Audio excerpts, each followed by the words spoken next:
get proceedings underway. Just a few domestic kind of things to deal with. I would like to thank the dinner committee, to thank Billy Dyer, Frankie Morton, Andy Dixon and Ted Borthwick for dealing with the raffle. Also, this has not been an easy year for the club, and Ian Richardson and myself have worked very close together, and I'd like particularly to thank Ian Richardson for all his work throughout the year.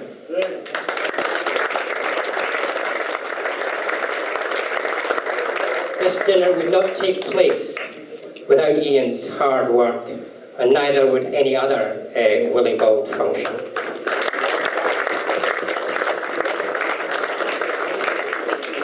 A point about order. We have never ever had any problems with order for speakers in the past, and I'm sure that the same will be the case tonight.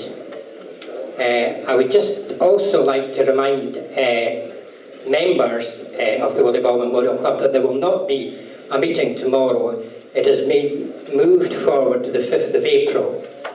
The reason for this is that the club's year end is the 31st of March, and it will enable accounts to be prepared, as we're anxious to get accounts for this year prepared as soon as possible.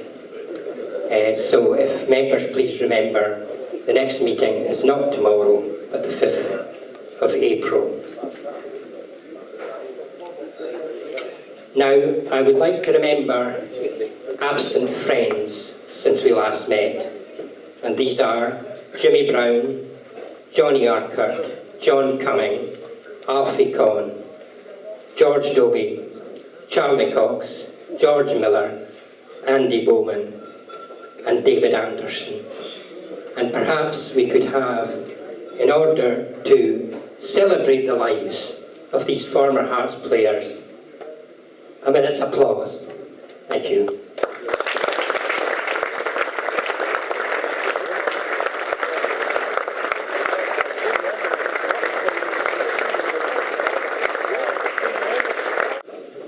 It was felt by the members of the Willie Bauld Memorial Club that we could not let the death of John Cumming pass without paying some tribute to John.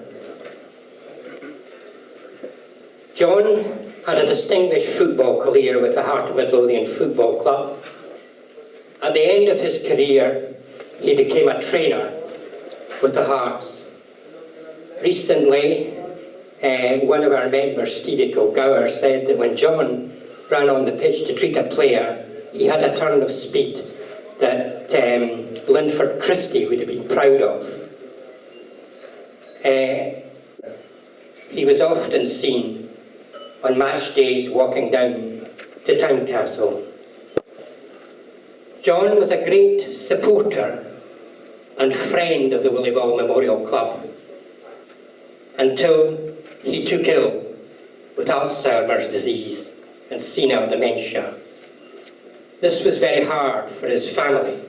As someone said, it was like losing somebody twice, once to the illness and again on his death. It was also sad for John to have such an illness. I cannot think of anyone who least deserved this illness, but sadly, that is the way life is, often. When I was thinking about what to say in tribute to John, I thought back to the first time that I ever met John Cumming. And it was a way back in the early days of the Willie Bauld dinners, about 30 years ago in fact. And at that time, I organised the dinners myself, and of course the Gordy suite here was not in existence. And we held the dinners at a fairly small venue, and we were quite limited However, we decided we would ask one player from Willie Bauld's era, and the first person that we asked was John Cumming. I wrote to John, and he wrote back and said how delighted he would be to attend. I phoned him and arranged to meet him after the match and take him up to the dinner. When I was waiting at the place I had arranged to meet him, I was a bit, I think, like a young boy who was going to meet one of his heroes. I found in John a gentleman and a very humble man. Before the dinner, we had some time together, and I always recall John telling me how he liked to work in his garden. He also said that I do old folks' gardens, and he was no youngster at the time for them.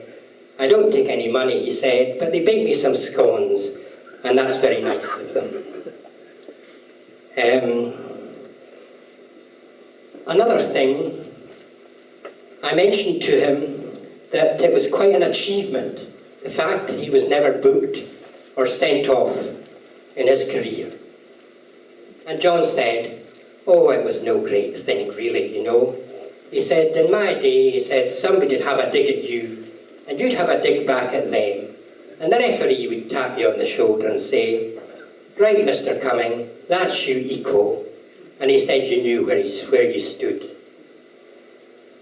But I think when one looks at the modern game, this really was a marvellous achievement, in spite of what John says. We then went up to the dinner, and John received a rapturous reception.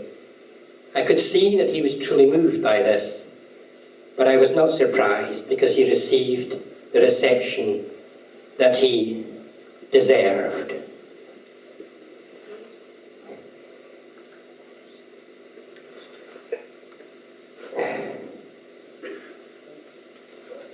Now, other things. John died on the 6th of December 2008 at the age of 78. And at the memorial service to celebrate his life, one of his friends who knew him far better than I did referred to John as a gentleman of gentlemen. And I can't really think of any better words to describe him.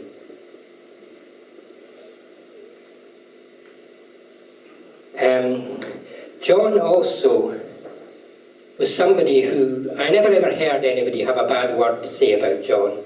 And I think the reason for that was simple, that there wasn't really anything bad to say about John. Another time I recall being with John was at a Manchester Hearts Player of the Year do. And we were going down on the bus